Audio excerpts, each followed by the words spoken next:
NorthJerseySports.com Athlete of the Week. You can nominate an athlete by tweeting at us, hashtag NJSAOTW, or emailing us at njsaotw@gmail.com.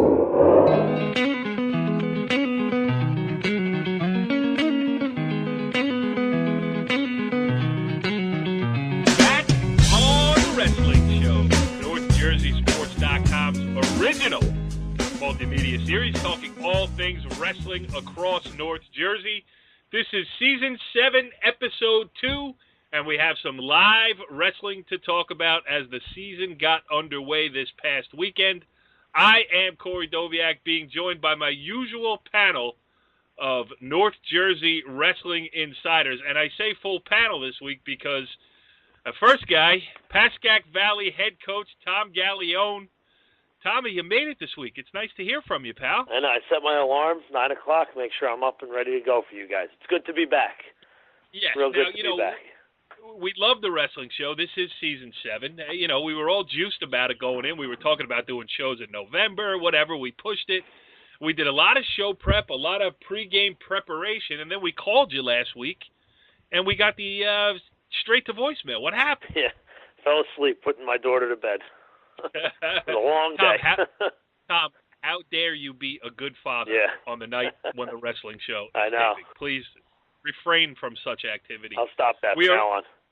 Yes, and then we not yet a Pascack Valley Hall of Famer, but sure to be one in the future.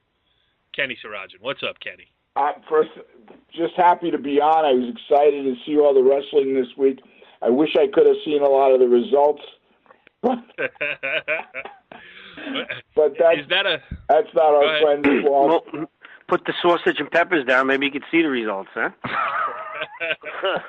Well, you won't see the results in the paper, that's for sure. No, he's got oil. He's got oil stains all over the wrestling results from sausage and pepper. He couldn't read it.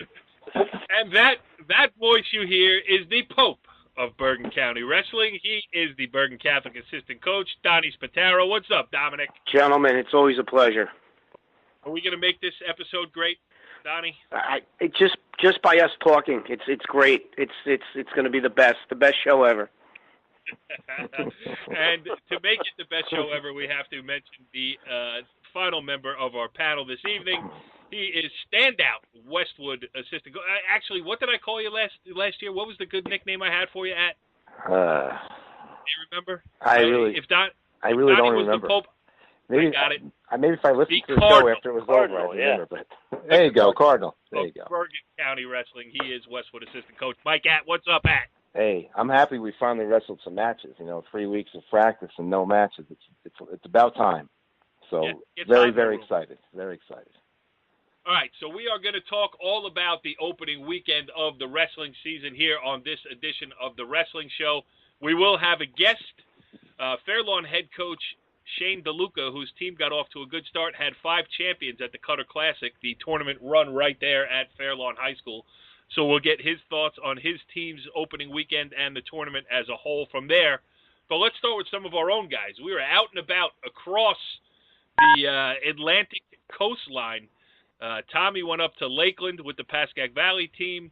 Mike Att went to Mahwah with the Westwood wrestling team, and the Pope and his well, I don't know his flock headed south for the Beast of the East at Delaware. Donnie, let's start there with the Beast of the East tournament, and let's talk about some of not only the Bergen Catholic results, but some of the other guys across North Jersey. I know you had two. You had Gerard Angelo, who finished second at 138. You had Robert Howard, the freshman, finished third at 113, and Shane Griffith second at 152. 160, you had Chris Foca. He finished fifth. So talk about those guys and some others from North Jersey who did. Yeah, you also had Carmen Ferrante, finished eighth, and freshman 106-pounder Nicholas Kyle finished seventh, which he had a really good tournament. It's just, I'll tell you what, that tournament is a beast by itself. The day starts at, weigh-ins are 6:30 in the morning, and you got to get there around about 5:45, 10 to 6, weight check, skin check. And we left the building approximately 9:45 the first night. And you got to get back to bed and wake up and do it again the next day. But it's one of the best tournaments if anyone gets the chance and has a chance to actually enter their team. Like I suggested, it's just a great day of competition. It's 107 teams total, whether they're full or partial teams. It's 107 teams scoring there, and it's a great event for wrestling. And the coaches are all nice from all around the country, and it's just a great way to start the season. Yeah, well, talk about it. I mean, how did this thing get so big? I mean, I remember whispers of it years ago, but it seems like in the last, 10 years, maybe 5 years, it's really ratcheted up, where people are coming from all over the country. Are there a lot of places out there just looking to get that hard competition early in the season? I mean, it sounds like a great event, so, what do you make of that? Well, for Jersey, it's the start of the season.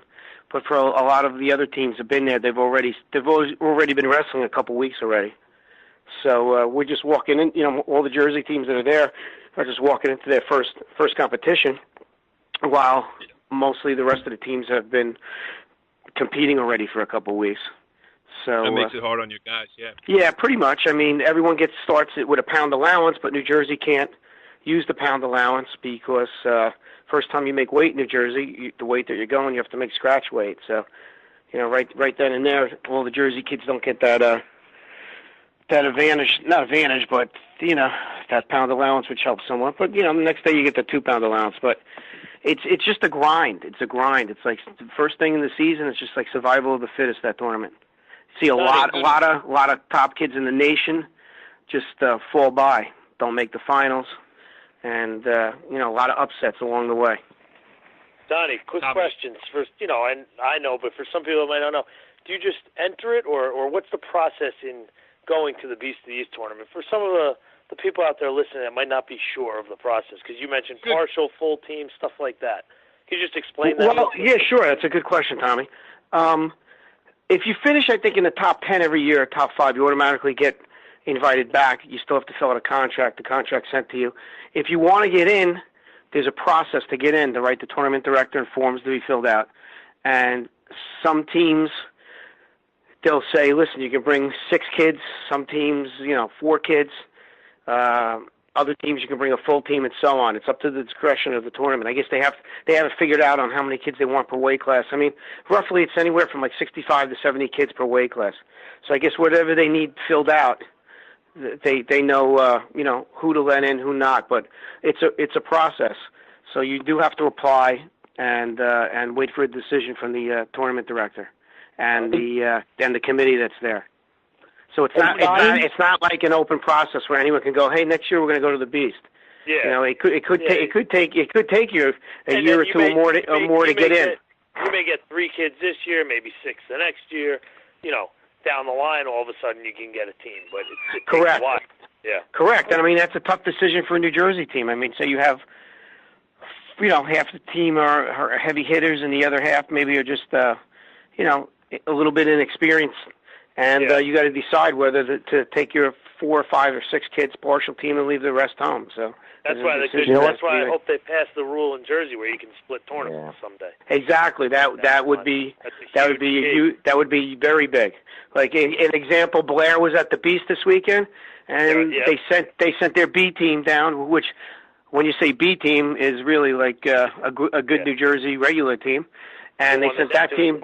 They sent that team down to the Neptune tournament. So which helped the whole team. I mean, they had their starters at the Beast of the East, and the rest of the kids who are great wrestlers but just don't have the chance to start right now are down to the Neptune tournament and with a bunch of champs down there. Yeah. So I think that would be a great rule change if the state allows that with New Jersey, where you can split the squad up and send half a squad to one place and half a squad to another. I think that would help programs tremendously. Yeah. Mike, has that ever been brought up to the state, Mike? Yeah, this year it was voted on. They voted it down. We thought it was we thought it was a no-brainer because the way they wrote it, the proposal basically said that you can split your squad up, but you can only enter 1 kid per weight class. So let's say somebody was going to send their first 3 guys to a Beast of the East or that kind of tournament, and then they went to another local tournament, or if they had something else going on, those weight classes they weren't allowed to enter anyone. So it's not exactly the same way that the prep schools have the ability to send an A team and a B team, but it does allow a team to really kind of tailor a schedule that fits the needs of the wrestlers. Later we're going to talk on the show to Fairlawn head coach, and when Shane is thinking about next year, I'm sure he would love to be able to do something like that with some of the young guys he has that may be ready to go to a tournament like the Beast of the East, but he's going to have to pick between the Cutter Classic and the Beast of the East, and that's a hard decision to make because you maybe only have a few kids when you're just kind of building your program that are ready to do that. And you got a lot of other programs that count on going to the Cutter Classic. Hey, you can't take away the Cutter Classic. Over 20 years, you got to keep that thing going. Yeah. And you know what I tried to tell people also? It would be a tremendous help for public schools if they passed that rule, the state, because so many kids ask. The first thing is if you're in a public school and you have some heavy hitter rec kids, they come up and go, the parents will ask, do you guys do you schedule the Beast of the East? That it gets asked a lot. So if teams were, willing to go there and be able to split their squad up, I'm telling you, I think a lot of more kids would stay home to their home program. But again, just my opinion on that. Point. I think it would benefit public schools more than it would a non-public. Absolutely. Mm-hmm. Oh, I love the wrestling show. Listen, that wasn't even part of the pre-show prep. Yeah, I got my rest last weekend. That's why I was preparing all these questions for Donnie. That's all I was doing. Come on, keep them coming. What else? Come on. Well, let's go. Let's go back to wrestling, Donnie. Yeah, let's talk about some of the kids. We'll get to your guys, but Kyle Cochran, the defending state champ from Paramus, senior this year, he took third at 160. Dom Mandarino from Bosco, he took second at 170. Brandon Key from DePaul, he took fifth at 195. Is Key a returning state champ? Yes, he is. He is. Yeah. And Eric Chaconas from Bosco, senior, also a returning state champ, correct? Yes. Yeah. A third place. So, you see state champs, not that a third place or a fifth place or any of that is a negative outcome at a tournament like the Beast of the East, but I think that lends credence to just how difficult it is to get through that thing. I think, and how spoiled we were by Nick Suriano too. Well, it goes. I'll tell you what. I mean, we have Robert Howard on the team, and he's ranked one of the top 3 kids at the nation going into the tournament, and he's in the semis. He's winning, and gets caught, gets pinned. And comes back, takes third. He had a good tournament other than that one thing. But what I'm trying to say is that goes to show you why there's only been 2 4-time Beast of the East champions in, say, 28 years there. I mean, it's just such a tough tournament, and you appreciate the competition that's there. I mean, you could tell by look at all the New Jersey state champions that didn't win a title there. So it's a tough tournament, Well, you talk about it, Donnie, and you say, my gosh, our kids go down there, like you say, with no warm-up, and you were talking about the Howard kid, and there he's winning. You make one mistake, and there's no forgiveness for a mistake. You make a mistake, you're done, right? Yes. yes. That is a tournament. That is a tournament where you need to wrestle almost, almost a perfect match every match.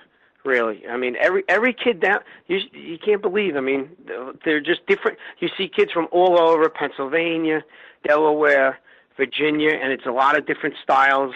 A lot of kids have a lot of home run moves that you normally don't see every once in a while. So anything can happen down there. That's what's great about that tournament. What do you see in different styles? You were talking about home run moves and stuff like that. What's different? Give me another state and tell me how they wrestle differently from Jersey. Well, again, we always talk about stall. Down there, you can ride a little bit more, which is great. I mean, I'm not talking about riding just to stall to win, but the officials give you a chance to do something on top. Unlike a lot in Jersey, where as soon as you take a kid down, the opposing coach is yelling stalling, or the ref is like, let's do something with that. I mean, they actually give you time to set up some type of pinning combination to actually try to turn your opponent. That's one noticeable difference down there. You can take a kid down, and like I said, I mean, you just can't sit there all day, but they do give you a chance to to try to turn your opponent. Just different things is like different styles of slickness and different funk moves and and so on. Just a lot of different things that you don't see during the year down there. Are they Delaware state refs, or do they come from all over the place too? Yeah, I've seen Delaware, Virginia, Pennsylvania, a lot of Pennsylvania schools.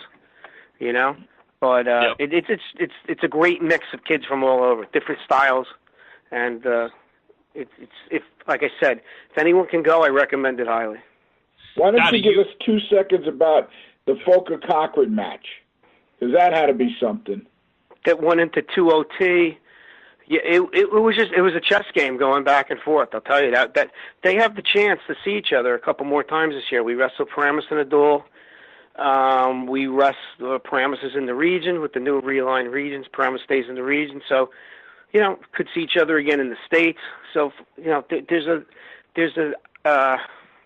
another way that those two can meet each other quite a few more times during the season. It was just a great match. It's like a chess game back and forth, and it was great to watch both kids go at it with each other. What was the kind of feedback you got from the kids who were there for the first time, like a Robert Howard, where when you're on the bus ride back, are they what's the feedback like? Wow, that was what? No, I mean Robert's one of those kids that's traveled all over. He's Right. he's well traveled. He's wrestled in so many national type tournaments, out west, at Tulsa and so on. So he's seen that type of competition before. But like right. Nick Kyle that we have on our team freshman this year, unbelievable tournament. He went 6-2. He took 7th, but he had 2 losses. But his 2 losses were his first loss was a ride-out criteria, and his second loss was to Justin Beardumfel from Don Bosco, another top-ranked in the nation wrestler at 106, 1-0. So basically, he lost 2 matches by a point. Yeah. So he's wrestled. He's traveled also on teams before, but he thought the competition was great. Speaking to him about it, and it's always good. When you have the number 1 team in the nation in it every year, Blair, it's nothing but good. Hey, yeah. Donnie, I got to interrupt. Donnie, you made one great point. So you're telling me at 106, we're going to see Kyle, Beardumfel, and this kid Cedeno that we're going to talk about later from Fairlawn. What a weight class, huh? Yeah, I mean, Don Bosco moves to they're not in Region 1, so I don't know, and we're not going to the BCCA this year, so I don't know if they'll see each other other than, I guess, the states. No, I take that back. They do have another chance. They have 2 chances, actually. They could see each other in a dual meet and the state sectional, so I take that back. So they could be doing battle again, yeah. I'm just talking about in Bergen County, you got 3 guys who have national recognition. Yes, I mean, and all around. I mean, if you throw in, it's a little further. The Barton kid, Anthony Clark, he's one of the top 10 kids in the nation at 106. I mean, 106 is loaded this year. It'll be a unbelievable weight class down in Atlantic City this year. See how great it would have been if they had left our region alone? Sorry, I had to get it in. All right. Anything else? Donnie, anything else that obviously we're missing from the Beast, or do we wrap it up pretty well? No, I mean the local. You named all the local kids that play. I'll tell you what.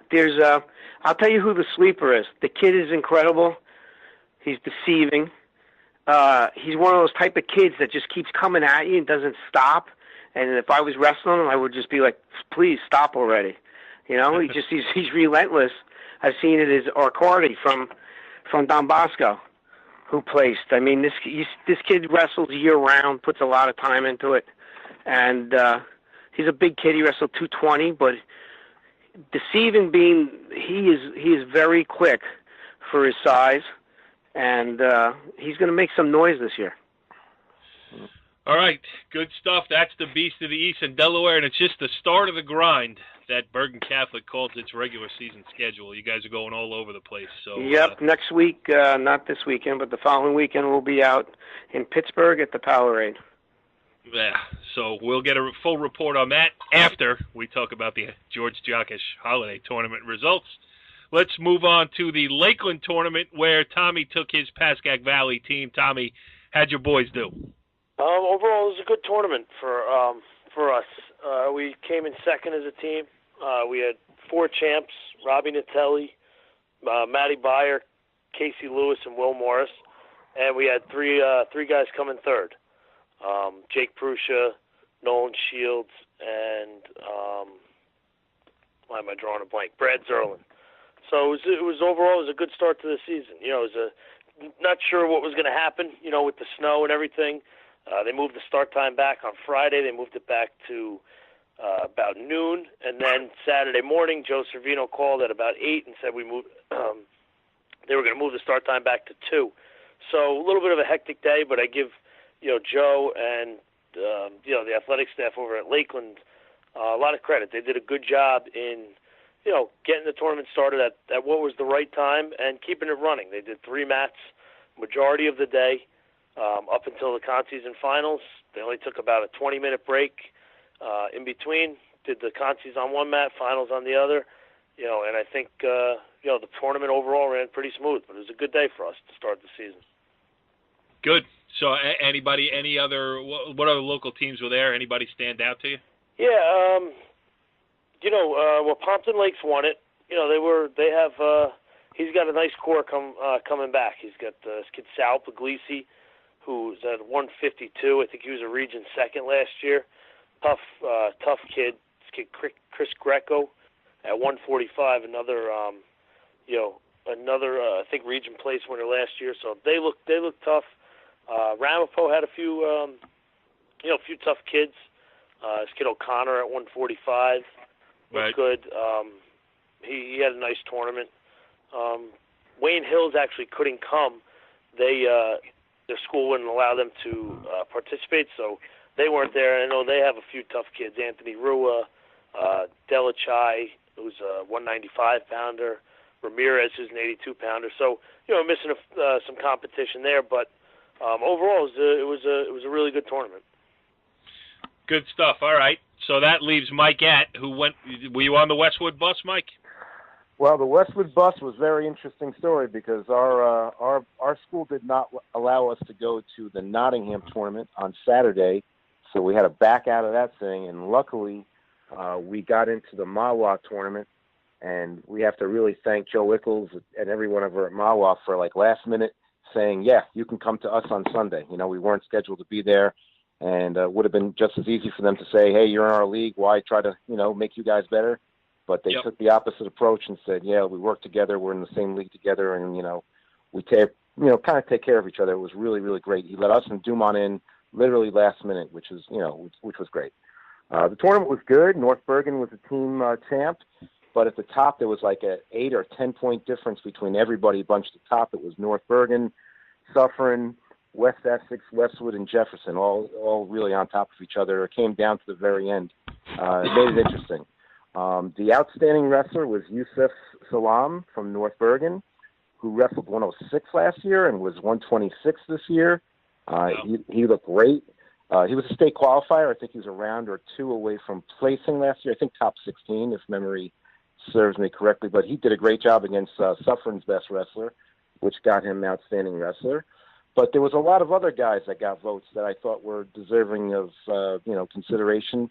One is Joey Manginelli from Dumont at 120. He beat 2 region placers. He beat our guy Furman, who was a region 4th, and a state qualifier from Jefferson, so he had a real nice tournament.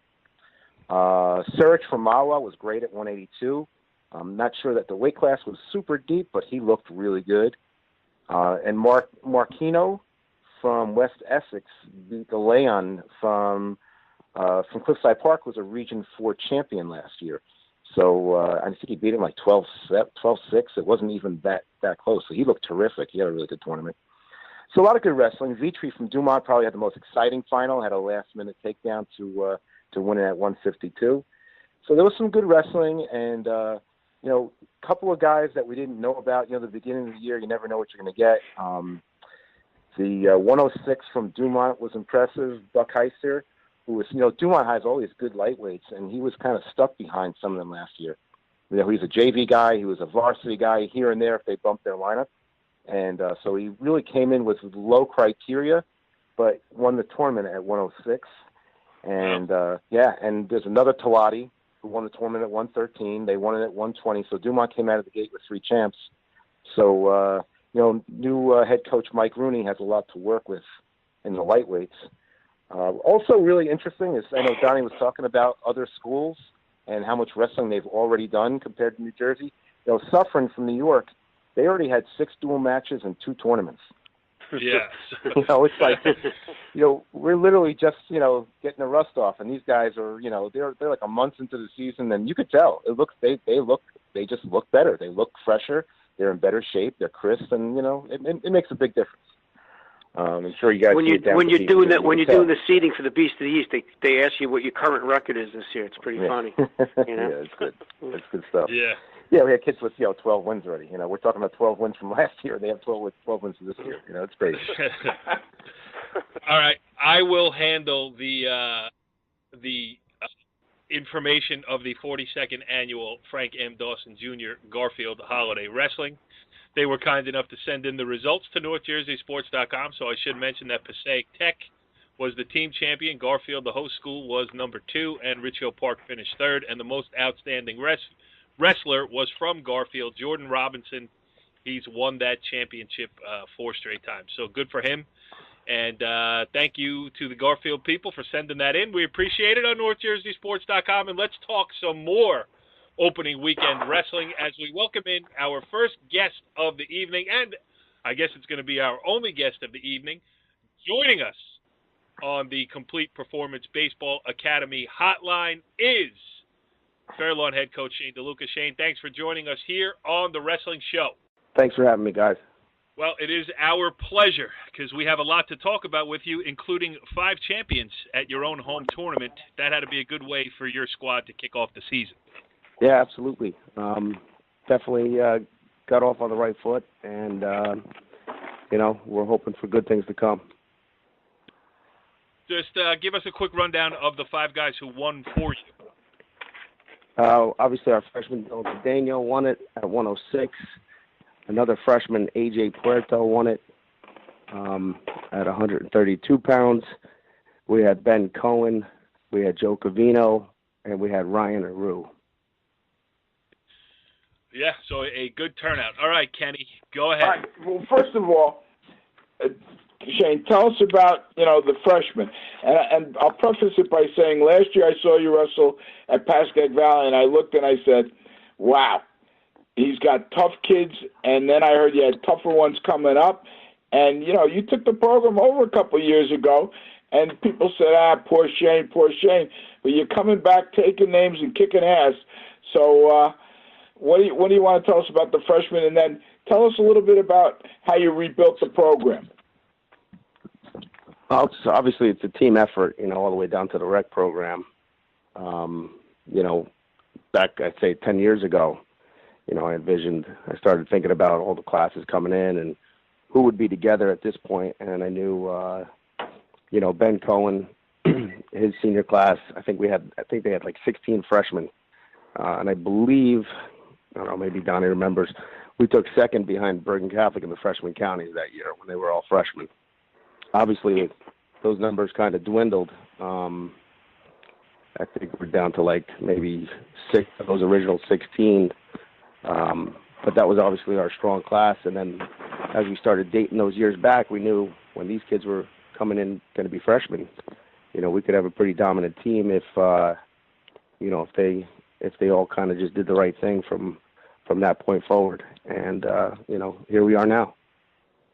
All right, tell us about Cedeno then. And, here he is. Everybody's been waiting to see him.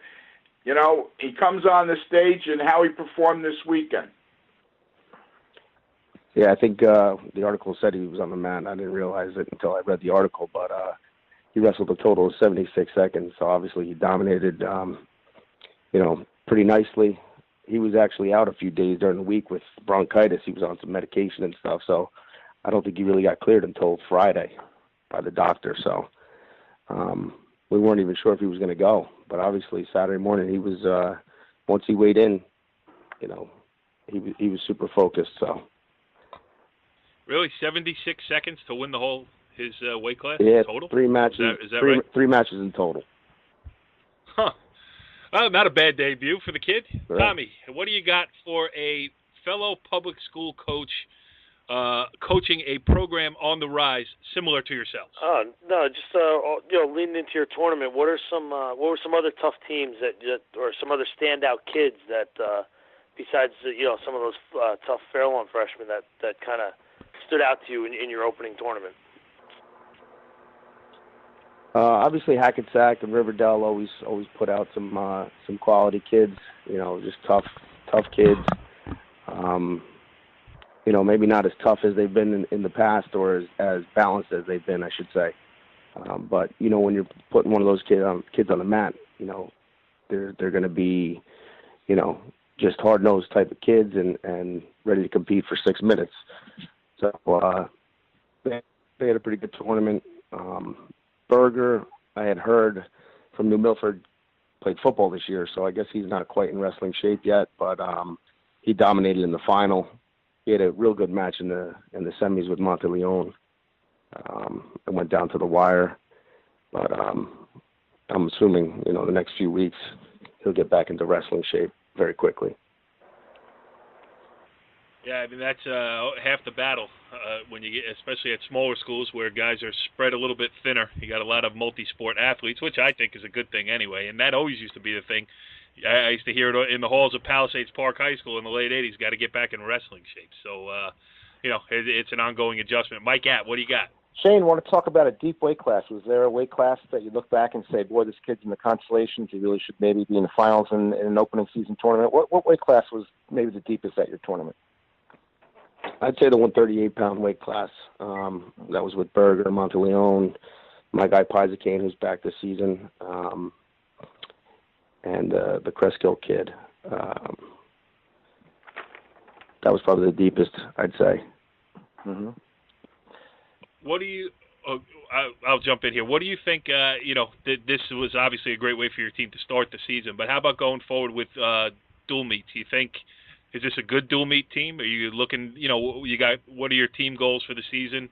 Obviously, everybody's hoping to make a state tournament, but what do you think is realistic for the Cutters this year? I think we're going to be competing for a league, district, and obviously, state sectional berth. That's our goal. We've been saying it all off season, and you got to have balance. You got to have some depth here and there, so you can kind of mix and match if you need to. There's really no holes in our lineup. We've got a bunch of guys that have some experience now. This is like the first year, I think, in recent memory that, we're not teaching single legs and double legs, from the very start. These kids are pretty well versed, and, we're just kind of trying to get them in the best shape possible. And, we're looking forward to the dual meet season, which starts tomorrow night. Yeah. Donnie, would you like to ask a question? Shane, just want to let you know that the Wrestling Show is dedicated to making wrestling coverage great again. Great. We're going to make it great. How we doing, So Shane? hold on, Shane. So knowing that you were pretty much going to have a pretty good balanced team this year, looking ahead, what have you done with your schedule? I mean, have you tried to up the schedule somewhat, or do you want to bring these kids along little by little? We definitely we tried to add some matches here and there, with the whole realignment and stuff. That's the one thing I wish we had a little out, the way we can kind of schedule those head-to-heads that we're going to see in our districts. Now we're like scrambling around to try to get a couple of those guys scheduled throughout the season, which hasn't really been too easy. Obviously, everyone's schedule is pretty much set in towards the end of the last season. So, we're definitely trying to pick up a few. We picked up Parsippany, who's in our district now. We've got Hackensack on the schedule. I tried to pick up Paramus, but we can't seem to find a date suitable. Our league is pretty tough with Passaic Valley and Wayne Valley. So these kids are going to be tested throughout the season for sure.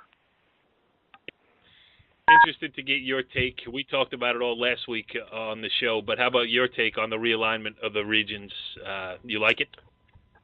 Well, we'll see. Time will tell. Obviously, something had to be done. I'm not opposed to it. I like the competition. Obviously, you gotta be the best. You gotta beat the best. And there were some lopsided districts and regions, I guess. So, something had to be done. I just didn't know it was going to happen this quick, which is okay. We'll see how it goes throughout the season and at the end of the season. Kenny, you got another one? Yeah, I got one more question for Shane. As we get ready, I know you have your dual meet season starting tomorrow night, but as we get ready for the Christmas tournament in a week, from your kids, not just your kids, and obviously everybody, the buzz is going to be about Cedeno, and we know that, Bergen Catholic has a tough 106, and there's some others, but from that tournament, give me 2 or 3 guys whose name I might not know that I should be looking for when I get there next week that you think can, make it to the second day. They don't have to be the stars, but just 2 or 3 kids that you saw this week and you said, hey, you know what? That kid knows what he's doing. From our team? From your team of the tournament. Asking, or is it from what you saw this weekend? From my team, you're saying? Not just, this is not hard, not just from your team. Any team, your team or any of the other teams at the tournament. Oh, I'm sorry. I thought you were just... That's all right. Kenny's not that concise, but go ahead. Karachi from Riverdale, definitely. Berger's going to make a run, depending on how good a shape he's in. I guess... You can say your kids. You can say Dylan Cedeno. Oh, yeah. Cedeno, I'm hoping for a lot of guys to be alive in day 2. Cedeno, Cohen. How is it, how is it when you have a freshman and you have 2 of them who won at your tournament, but when you have a kid with a reputation coming in like a Dylan Cedeno, how much juice does that bring to the program? You had to rebuild it. I mean, Fairlawn's got a great history, but you had to get it back up to speed. And what does it mean to have a kid like Dylan Cedeno who stayed home, stayed in your program, and wrestled 76 combined seconds in winning 3 matches and winning a tournament? Is that has it raised the excitement level at all over there? Is Corey Robinson taking notice during hockey season? I hope so. Yeah, he was at the Cutter Closet for a couple hours. Yeah. All right. Buzz, definitely. He's I said it before. He could change the face of a program, and he's doing that right now for us in our room. He's raising the level of the competition amongst the kids around him, and obviously nobody wants to get embarrassed in the room, so they have no choice but to kind of step up their game. The seniors are excited. Obviously, they put their time in. A pretty solid lineup, and there's some excitement. There's just a different energy in the room, and we're all excited about it. Sounds good. Anybody else? Did we miss anything? No, I think we covered it. No, I think we're good. That was great. We are good. Shane DeLuca, the head coach of the Fairlawn Cutters, the first member of the Fairlawn Athletic Department to make an appearance this season on any show on NorthJerseySports.com. And that's saying a lot because Corey Robinson usually does try to push the hockey guests. So you are number 1 for us this year. We appreciate you taking a couple of minutes. Congratulations on the good start to the season, and good luck going forward. We'll catch up with you again. Thanks a lot, guys. All right, interesting stuff there with Shane DeLuca, and a good start for the Fairlawn Cutters. Good to see. Actually, a good start for all of our coaches here on the show this week, Donnie, Tommy, and Mike. So let's take care of one last piece of business this evening. I always mean to say it at the beginning of the show, but I don't. So I'm going to say it now. The Wrestling Show has its own Facebook page. It's facebook.com/TheWrestlingShow. We've gotten a lot of good interaction from it, and I understand, Mike Att, who is the administrator of that Facebook page, that we got somebody sending in a question via our Facebook page. So, because sometimes when taping late at night, Kenny Sarajan gets tired. Because sometimes he tries to think and nothing happens. Because sometimes his question just ain't that good. This time, it's Mike Attanasio's Question of the Week. There you go. So, sometimes people send messages or leave comments, and every once in a while they're interesting. We'll talk about it on the air. Old friend from Pascack Valley, Dan Algor, sent in a question and said, just kind of want to hear your opinions about the realignment of districts and regions, which we talked about, but we didn't really talk about the fact that it's every 2 years and that, a traditional rivalry that you develop when you're in the same district with somebody is, it's going to be a thing of the past, because every 2 years, even if your region doesn't change a lot, your district will, because every 2 years they're going to be re-ranking everyone and sort of snaking through to make sure that there's an even balance of power throughout each district. So it's going to be a lot different. And I'll take the role of Kenny and start sending the question around. Kenny, what do you think? First Kenny, then Donnie, then Tommy. That was very Kenny-ish. What do I think? Look, I'm old school. I admit it. And Danny, first of all, Danny is also the son of Jimmy Algor, who was Big Jim Galeone's coach at Old Japan. And Danny and his brother, oh my gosh, his daughter's in my class. Danny's older brother wrestles for me. Danny wrestled. David Algor. David. Yes. Oh my gosh, I apologize. David wrestled for me. I had Danny for, I guess, 2 years, and then Dean took over, and their brother Joey was a regional champ. So a great wrestling family. Anyway, I'm an old school guy. It's that I've known Donnie Spataro since he wrestled at Emerson, that I've known Mike Atanasio since he wrestled at Westwood, and we got there every year, and you knew who everybody was, and we were all local, and fans came, and they didn't have to go 2 hours. And so I'm going to tell you, I like rivalries, and I like natural rivalries, and I like hometown rivalries. So I'm an anachronism. I know it, but that's my opinion, and I'm sticking to it. You're a what? Anachronism. Okay, let's move on. Go ahead, Tommy. I agree with Kenny. It's going to be tough every 2 years kind of switching. Like Mike said, the region's probably going to stay pretty much the same, but your district could switch around a little bit. I think the biggest key is getting that information out early to the coaches. So Shane kind of touched on it. You can adjust your schedule, where you need to. But I do like forming some of the rivalries. I mean, our district, this upcoming year, is pretty, similar. We have Westwood, we have Old Japan, we have Ridgewood, we have, Ramapo. So we have teams we've had rivalries with. It's not going to be the same, but, kind of along the lines of Kenny, I do like some rivalries, but along with the change, just as long as they let us know early enough so we can adjust the schedule leading up to that following season, I'm all for it. I'm fine with that. What do you think, Donnie? As long as they don't realign the regions every 2 years and just rearrange the districts within the region, I have no problem with it. And Mike, your thoughts? I agree that you lose something when you don't wrestle the same teams every year, and that familiarity kind of sometimes, breeds a little contempt sometimes, but it also makes for fun rivalries. But what I do like about it, and it actually is very similar to something I proposed to the state a couple of years ago, what I do like about it is that it gives you an opportunity to constantly and fairly redistribute power within the districts, because there are times when districts get really deep and it gets very hard to get out of those districts. And my big issue is when you have a really deep district and your kids don't medal and they maybe should have or could have somewhere else. Not only does it affect you that year, but it affects you the next year, because then you get kids that should get seeded in their opening season tournaments, and you go to a seeding meeting and maybe you don't have a medal.